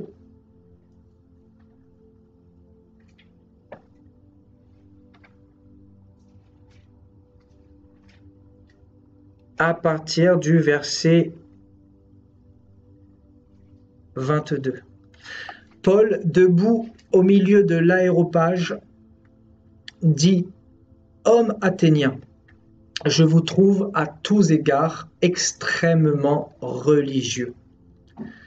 Car en parcourant votre ville et en considérant les objets de votre dévotion, j'ai même découvert un autel avec cette inscription: à un Dieu inconnu. Ce que vous révérez sans le connaître, c'est ce que je vous annonce. Et il parlera du Dieu qui a fait le monde et tout ce qui s'y trouve. C'est celui qui n'habite pas dans des temples faits de mains d'hommes. Il n'habite pas dans des temples faits de mains d'hommes, dans des systèmes religieux, et il n'est point servi par des mains humaines comme s'il avait besoin de quoi que ce soit, lui qui donne la respiration et toute chose. Alléluia. Donc, voilà ce que dit Paul. Paul arrive à Athènes et il va trouver une ville très, très, très religieuse. Paul va parcourir cette ville et il va même découvrir quelque chose qui va le choquer. Il va découvrir un autel avec une inscription, c'est-à-dire à un Dieu inconnu. Et il dira ce que vous révérez sans le connaître. Vous voyez, donc la religion, c'est quoi? La religion, en fait, c'est servir un Dieu qu'on ne connaît pas. La religion, c'est servir un Dieu qu'on ne connaît pas, un Dieu inconnu. C'est-à-dire, quand ici, on parle de Dieu inconnu, bien sûr, il est question d'un manque de relation avec ce Dieu-là, un manque de relationnel. C'est-à-dire, on peut dire qu'on est chrétien, on peut dire que Jésus est notre Seigneur, mais on ne peut pas pour autant être enfant de Dieu. C'est pour ça que le Seigneur dira, plusieurs me diront, Seigneur, Seigneur, n'avons-nous pas prophétisé en ton nom? N'avons-nous pas chassé des démons? N'avons-nous pas fait beaucoup de miracles en ton nom? Mais je leur dirai ouvertement, retirez-vous de moi, je ne vous connais pas. Je ne vous connais pas, vous qui commettez le péché ou l'iniquité. Voyez? Donc, ce n'est pas tous ceux qui disent Seigneur, Seigneur qui entreront dans le royaume des cieux.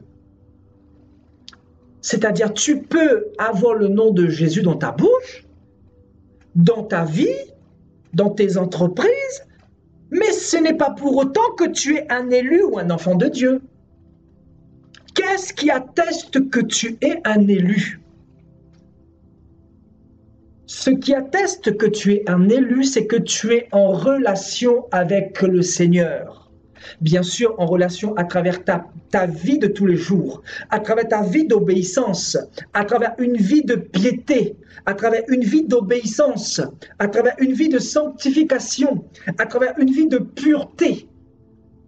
Voilà en quoi consiste la relation de la créature envers le Créateur. Parce que le Créateur est pur, le Créateur est saint. Et Pierre dira, soyez saints comme votre Père Céleste est saint. Donc tu ne peux pas être en relation avec le Créateur en étant dans un système humain, dans un système dénominationnel, dans un système établi par les hommes, dans un système où tu es contrôlé et manipulé, dans un système où on te dit que tu dois aller à l'église tous les dimanches de ce pasteur-là, parce que cette église-là, c'est la seule qui a la vérité.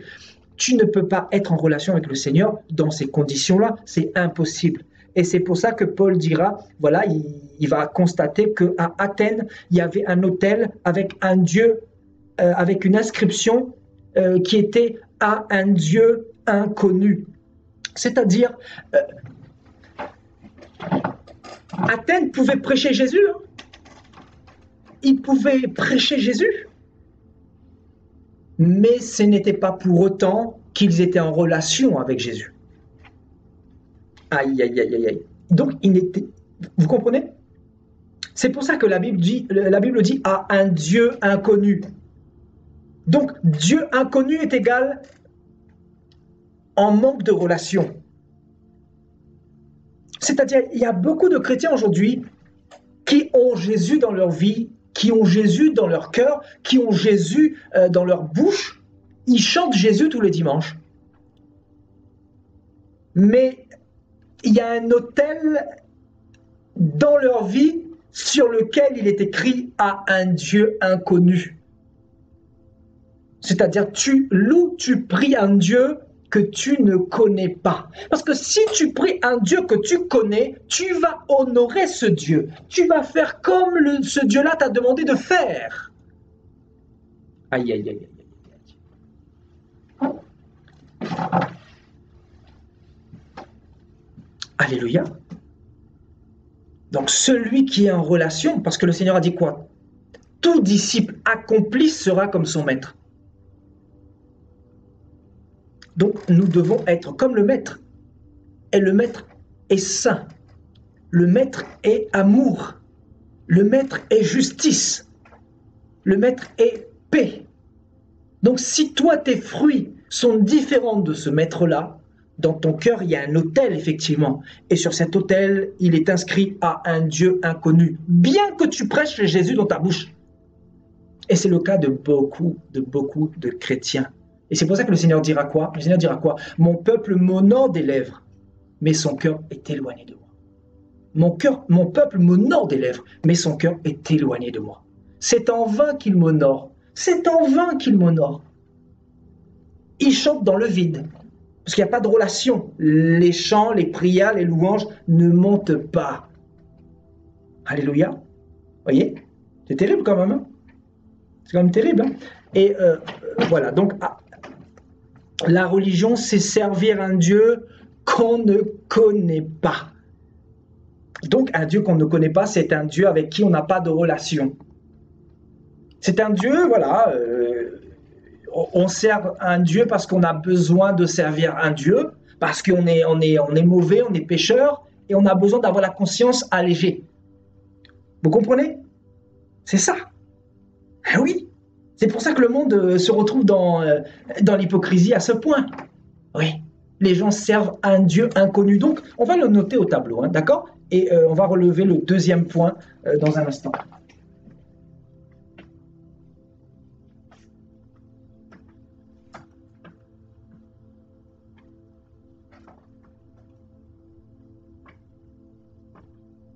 Voilà, donc à un Dieu inconnu est égal religion. Et le deuxième point, ce que vous révérez sans le connaître. Aïe, aïe, aïe, aïe, aïe, aïe. C'est chaud.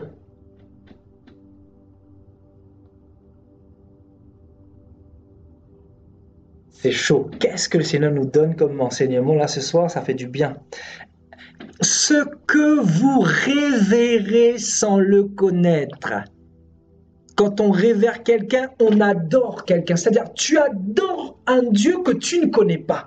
Donc, adorer un Dieu sans le connaître.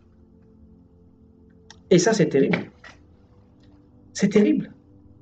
C'est pour ça que Jésus dira, mon peuple est détruit parce qu'il lui manque la connaissance. L'Esprit de Jésus va parler dans son prophète Amos, dans Amos 4 au verset 6. Mon peuple est détruit parce qu'il lui manque la connaissance du véritable Dieu, du Dieu qui donne le moyen d'entrer en relation avec lui, d'être en relation avec lui, d'être en communion avec lui, la communion parfaite.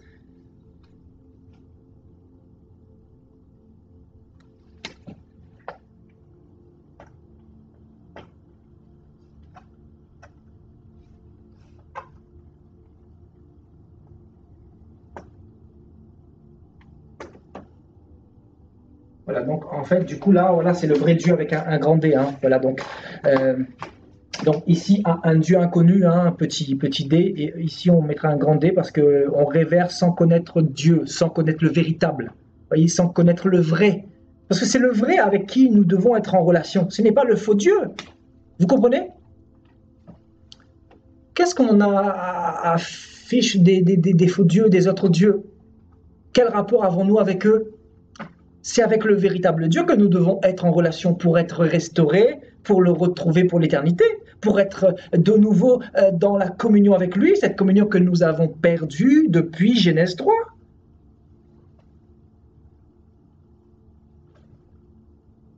Donc voilà, la religion, c'est ça, c'est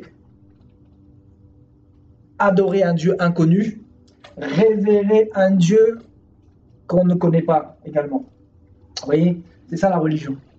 Et donc, quand on n'est pas dans cette connaissance, ben on se fait avoir hein, de plusieurs manières. Hein. On se fait manipuler. Il y a la manipulation, hein, parce que les gens n'ont pas la connaissance, malheureusement. Vous voyez? Alléluia. On continue?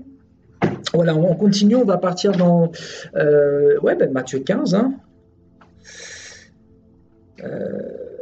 Matthieu 15 nous dit quoi ici? Oui, donc c'est le verset que je vous ai donné tout à l'heure. Hein. Voilà. Au verset 8, « Ce peuple m'honore des lèvres, mais son cœur est éloigné de moi. C'est en vain qu'il m'honore en enseignant des préceptes qui sont des commandements d'hommes. » Aïe, aïe, aïe, aïe, aïe. Vous voyez? Préceptes et commandements d'hommes dans la religion.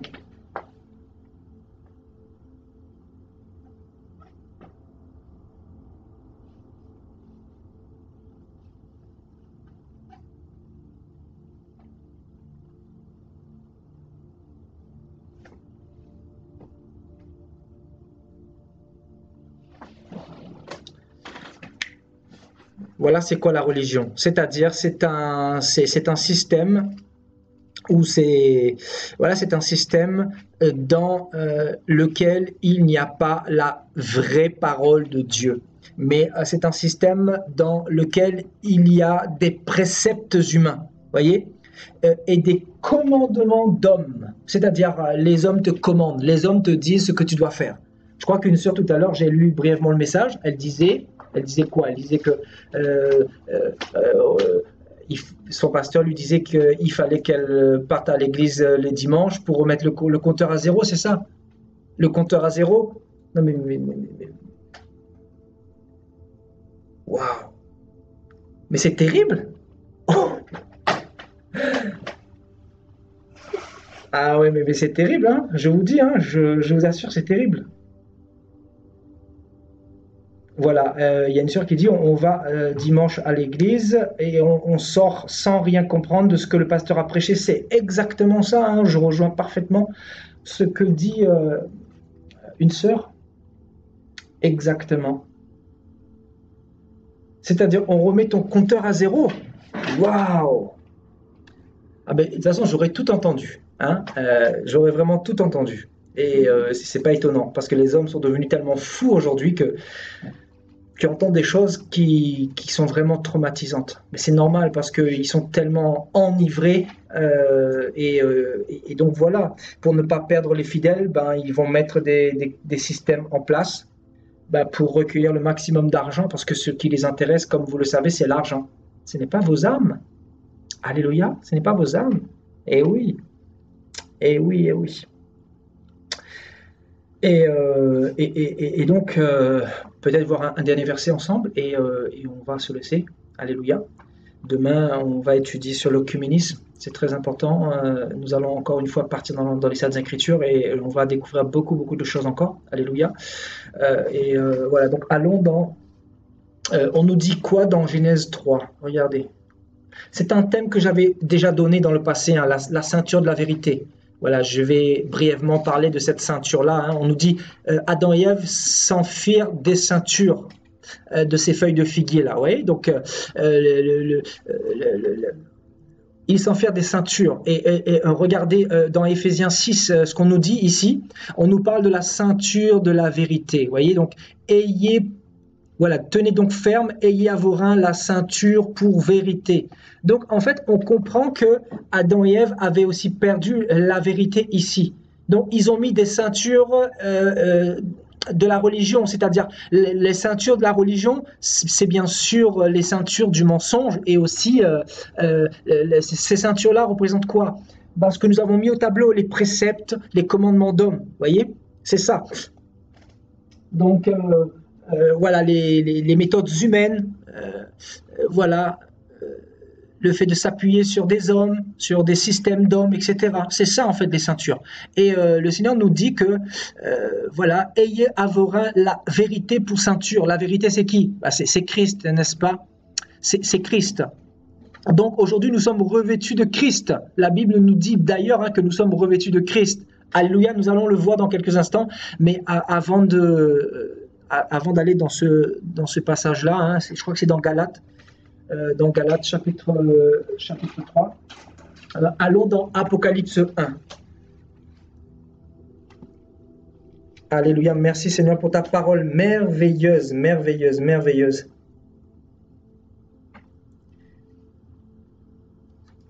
Voilà, ensuite nous irons dans Galates 3, 27. Alléluia. Donc on nous dit quoi ici à partir du verset 12. Je me retournai pour connaître quelle était la voix qui me parlait, et après m'être retourné, je vis sept chandeliers d'or, et au milieu des 7 chandeliers, quelqu'un qui ressemblait à un fils d'homme, vêtu d'une longue robe et ayant une ceinture d'or sur la poitrine. Voilà la ceinture d'or qui se trouve sur la poitrine de Jésus-Christ, qui signifie aussi la vérité dans toute sa splendeur. Donc on nous parle d'une ceinture d'or. La ceinture représente la vérité aussi. Vous voyez, la vérité selon Éphésiens 6 au verset 14. Alléluia. Donc, Yehoshua est la vérité. Et ici, Adam et Ève avaient perdu la ceinture de Yehoshua.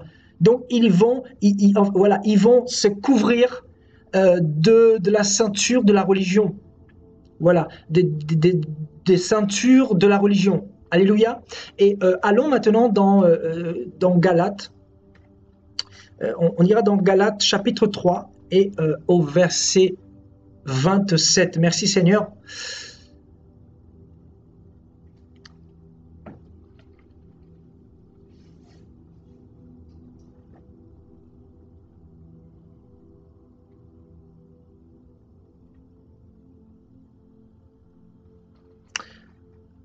Alléluia. Vous voyez, on nous dit quoi ici? On lira à partir du verset 26. « Car vous êtes tous fils de Dieu par la foi en Jésus-Christ. » Et on nous dit quoi? « Vous tous, vous avez été baptisés en Christ et vous avez revêtu Christ. » Aïe, aïe, aïe, aïe, aïe. En fait, nous, en tant que chrétiens aujourd'hui, disciples, nous avons revêtu Christ. C'est-à-dire, écoutez bien, nous avons revêtu Christ. C'est-à-dire, hier, nous étions tout nus. Nous étions baignés dans nos péchés. Nous étions dans la honte. Nous étions dans la honte et nous nous dirigeons vers des religions pour essayer de cacher cette nudité-là.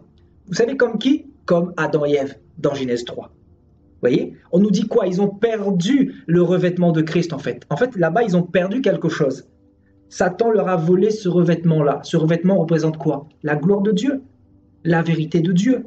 Ce revêtement représente quoi? La sainteté de Dieu, la pureté de Dieu. Vous voyez, les attributs de Dieu. Et le vêtement de Christ, c'est ça. C'est magnifique, quoi. C'est magnifique. Et on nous dit que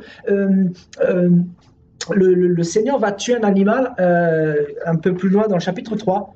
Et il va habiller Adam et Ève de cette peau d'animal qui préfigure en fait le revêtement de Christ, qui n'était pas le vêtement parfait, parce que le vêtement parfait, c'est le vêtement que nous avons aujourd'hui. Vous voyez, le vêtement par la foi, par le sacrifice de Yehoshua à la croix.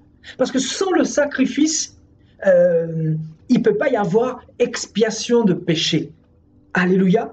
Parce qu'on nous dit qu'il est impossible que le sang des animaux purifie les péchés. C'était un pédagogue en fait.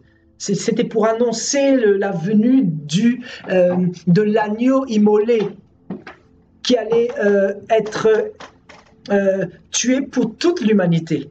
Alléluia. Donc en fait, le revêtement de Christ, là c'est waouh! Mais vous comprenez un peu, ce verset, il est vraiment terrible. Il est vraiment magnifique ce verset parce que on comprend qu'aujourd'hui, nous ne sommes plus tout nus. Vous savez, quand nous marchons dans ce monde, les démons ne nous voient plus tout nus. Nous ne sommes plus tout nus spirituellement. Vous comprenez? C'est de ça il s'agit. Aïe, aïe, aïe. Et quand le Seigneur nous demande de laver nos robes pour les noces de l'agneau, en fait, il s'agit de quelle robe ici? Il s'agit du revêtement de Christ. Et donc, ce revêtement de Christ, nous devons en prendre soin.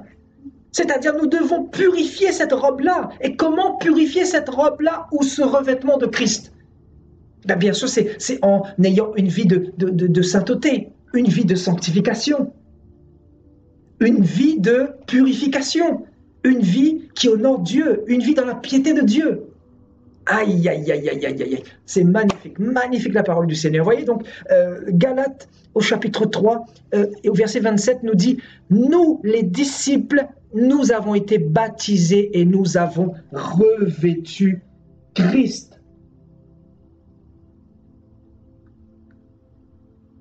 Et donc, ayant revêtu Christ, il nous manque quoi là? Vous voyez pas que nous restons chez nous, nous sommes enseignés par le Seigneur, nous partageons les enseignements, vous êtes mieux enseignés chez vous aujourd'hui que dans les églises. Qui me dira le contraire ici? Dites-moi un peu là. Depuis que vous entendez les enseignements, bien sûr, ce n'est pas moi, mais c'est le Seigneur qui nous donne, hein, c'est le Seigneur. Si vous attestez que c'est le Seigneur qui est là, qui est présent avec nous ce soir, si le Seigneur qui nous enseigne ce soir, vous rejoindrez ce que je suis en train de dire.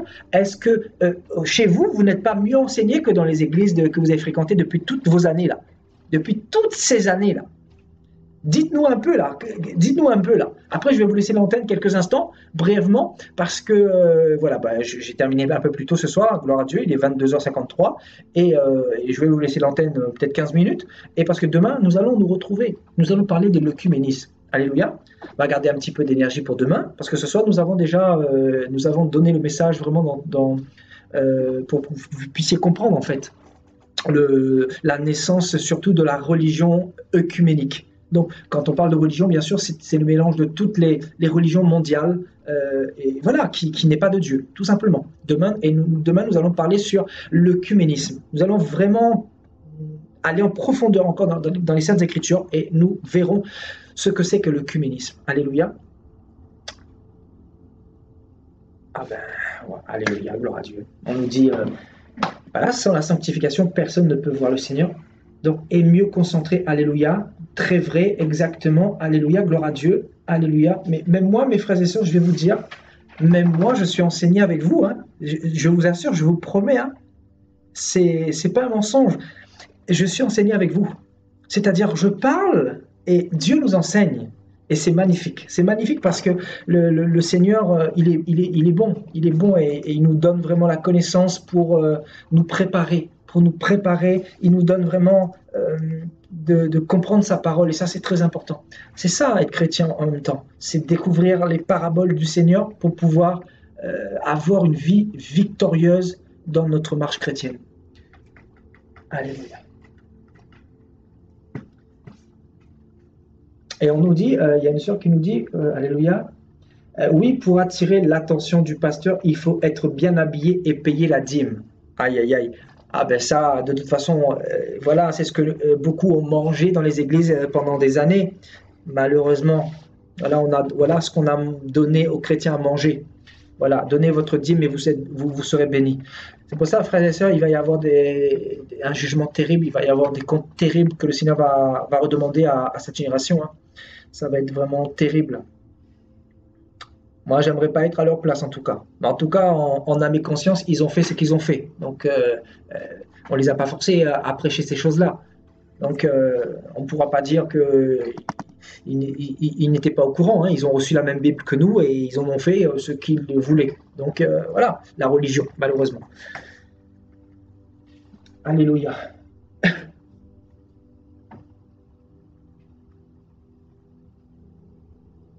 Voilà, il y a une sœur qui nous dit, voilà, ça fait 3 ans qu'elle ne va plus à l'église. Donc voilà, hein, je pense que plusieurs sont dans la même situation. Voilà, il y a un frère, le frère Smaï, voilà, le frère Smaï qui dit parce qu'on a le même esprit. Alléluia, gloire à Dieu. Ben, bien sûr, on a le même esprit. C'est pour ça que voilà, on ne peut pas prêcher autre chose.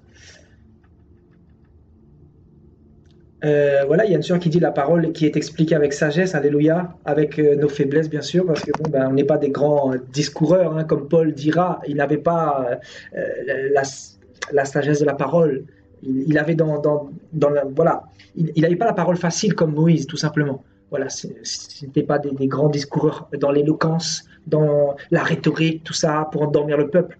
Voilà, on parle avec nos cœurs et c'est ça qui fait la richesse de notre royaume. Voilà, alléluia. Alors,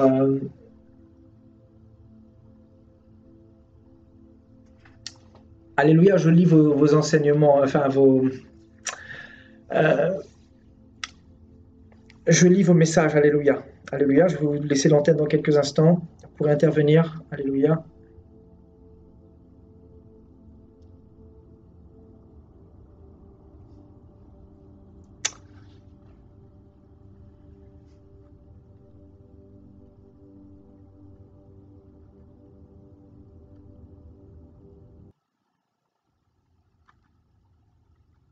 Alors,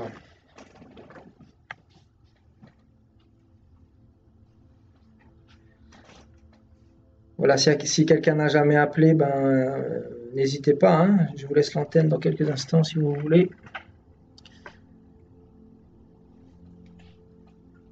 On nous dit, quelle beauté la parole du Seigneur qui nous ouvre les yeux, alléluia, gloire à Dieu.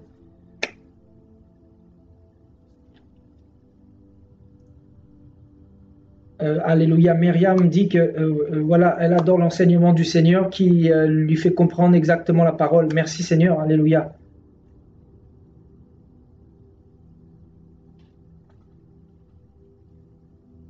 Il y a une sœur Gipsy qui nous dit c'est la vraie parole, amen, amen, les écailles tombent, alléluia, gloire à Dieu, que le Seigneur reçoive toute la gloire, à lui seul la gloire. On nous dit l'Esprit Saint est la meilleure religion, alléluia, il faut juste se disposer et il nous montre le chemin qui est le véritable Dieu, alléluia. Effectivement, on doit donner de l'argent avant de recevoir quoi que ce soit dans les églises en général. Y a un frère qui nous pose la question, que pensez-vous du protestantisme? C'est une très bonne question, je vais répondre à ta question dans un instant. Jésus a dit, donnez gratuitement, car vous avez reçu gratuitement. Exactement.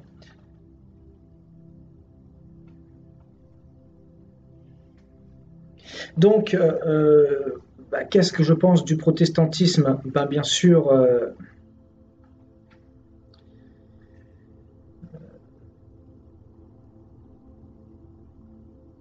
je vais répondre dans quelques instants, alléluia. Donc, le protestantisme, ben, je ne dirais pas ça vient du diable ou je n'aurais pas ces discours-là, mais c'est une dénomination, bien sûr, qui, qui fait partie de ce monde. Voilà, c'est une réforme de l'Église, on va dire. Le protestantisme, voilà, il s'agit de Calvin et Luther hein, à l'époque,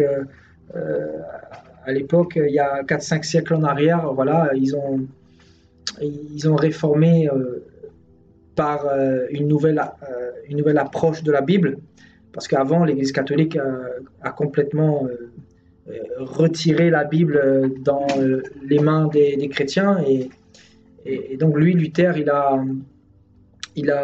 voilà, il a fait une certaine réforme, mais on ne doit pas s'affilier au protestantisme. Le protestantisme ne vient pas de la Bible. Le protestantisme, c'est un mouvement réformateur. Voilà. On a voulu réformer et aller un peu plus vers la vérité biblique. C'est ça le protestantisme en fait. Donc si je pourrais dire le protestantisme est plus proche de la vérité que l'Église catholique. Voilà. Et je dirais très très très proche de la vérité même. Voilà, il y a des choses qui ne vont pas dedans, bien sûr, parce que chez les protestants, on adore les hommes, les cultes sont devenus aussi religieux que l'Église catholique. Il y a beaucoup de choses qui ne vont pas à l'intérieur. Mais dans le mouvement protestant, il y a quand même une réforme grandiose qui a été apportée. Et on ne peut pas cracher sur ce travail qu'a fait Luther. Vous voyez, mais je pense que c'est Dieu qui lui a donné aussi cette connaissance-là. C'est Dieu qui donne la connaissance véritable. Donc, sur un verset, je crois, un verset, son esprit a commencé à être bouleversé et il a placardé plein de versets en Allemagne là-bas. Il faut lire son histoire un peu. Hein. Mais en tout cas, moi, je conseille aucune dénomination, aucune église, aucun bâtiment, aucune religion. Encore une fois, le message de ce soir, c'est Christ. C'est Christ qui est le revêtement. Voilà, il n'est pas question de dénomination, témoin de Jéhovah, tout ça. Non, tout ça, ça vient des hommes, encore une fois. Nous devons retourner à Christ. Alléluia. C'est Christ le chemin. Voilà. Christ nous a parlé des disciples. Voilà. Donc, nous devons être des disciples, frères et sœurs. Alléluia.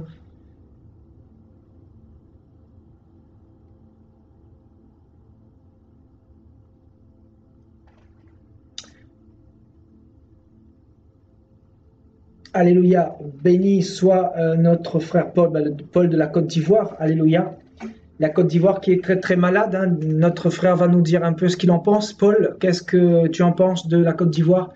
Parce que moi, je suis parti en mission là-bas. Je sais de quoi je parle. Hein. C'est très très malade aussi. Mais il n'y a pas que la Côte d'Ivoire. Il y a le Cameroun, il y a le Sénégal, il y a la France, la Belgique, la Suisse, partout, partout, le Canada, les îles, tout est contaminé aujourd'hui. Mais la Côte d'Ivoire aussi, là, c'est ce qui m'a frappé là-bas, c'est un pays très... La culture, elle est chrétienne, voilà. C'est une culture d'aller à l'église, quoi. Les gens sont... Il y a cette apparence de l'amour envers le Seigneur. Après, certaines personnes aiment le Seigneur. Après, beaucoup, malheureusement, sont dans le mélange, dans la religion, tout ça, dans le paganisme. Et j'ai vu des choses terribles en Côte d'Ivoire. D'ailleurs, ça m'a un peu... j'ai reçu une claque de ce que j'ai vu là-bas parce que ça m'a refroidi à l'idée d'aller encore dans les églises et tout ça. Je préfère aujourd'hui, en fait, prêcher sur Internet pour vous dire, pour tout vous dire, vous voyez, parce que voilà, c'est choquant, quoi, ce qu'on peut voir dans les églises.